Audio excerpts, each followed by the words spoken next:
অবতরণের সময় একটি হেলিকপ্টার বিধ্বস্ত হয়েছে চীনের চাংজৌ শহরে। অবতরণের ঠিক আগ মুহূর্তে নিয়ন্ত্রণ হারিয়ে মাটিতে আছড়ে পড়ে এটি। এই দুর্ঘটনায় অন্তত 2 জন আহত হয়েছে বলে জানা গেছে। আহত 2 জন ওই হেলিকপ্টারের পাইলট ও যাত্রী বলে প্রাথমিকভাবে নিশ্চিত হওয়া গেছে। সামাজিক যোগাযোগ মাধ্যমে এই দুর্ঘটনার একটি ভিডিও এরই মধ্যে ব্যাপকভাবে ছড়িয়ে পড়েছে। ফুটেজে দেখা যায় রাস্তার পাশের একটি ফাঁকা জায়গায় হেলিকপ্টারটি অবতরণের চেষ্টা করছিল, কিন্তু মাটি স্পর্শ করার পরপরই সেটি নিয়ন্ত্রণ হারায় এবং প্রচণ্ড বেগে ঘুরতে থাকে। এক পর্যায়ে ভারসাম্য ধরে রাখতে না পেরে হেলিকপ্টারটি আছড়ে পড়ে।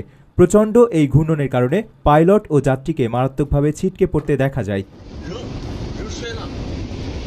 দুর্ঘটনার পরপরই আহত 2 জনকে উদ্ধার করে চিকিৎসার ব্যবস্থা করা হয়েছে। তবে তাদের আঘাত কতটা গুরুতর বা বর্তমান শারীরিক অবস্থা কেমন সে বিষয়ে কর্তৃপক্ষের তরফ থেকে বিস্তারিত কোনো তথ্য এখনও জানানো হয়নি।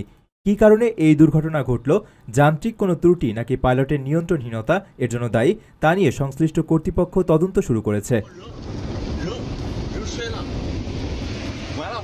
প্রবাসীর সিটিতে চলছে বহুল আলোচিত ফ্রি ফ্ল্যাট অফার, অর্থাৎ আপনি যে টাকা দিয়ে এখন ফ্ল্যাট কিনবেন 5 বছর পর সেই সম্পূর্ণ টাকা ফেরত পাবেন, আর সেই সাথে পাচ্ছেন একটি ফ্ল্যাট একদম ফ্রি।